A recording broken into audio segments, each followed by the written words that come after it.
Welcome to our tutorial on handling user input in programming. In this first section, we'll explore how to gather input from users in Python. User input is a fundamental part of creating interactive programs, allowing us to collect data from the end user to process and use in our applications. Next, let's dive into data type conversion. When we gather input from users, it's typically received as a string.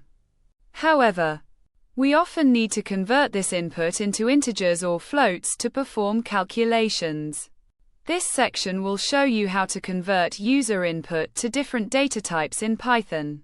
In our final section, we'll tackle error handling during user input. It's essential to account for unexpected input types to prevent our programs from crashing. Here, we'll demonstrate how to use try-except blocks to handle errors gracefully when converting user input.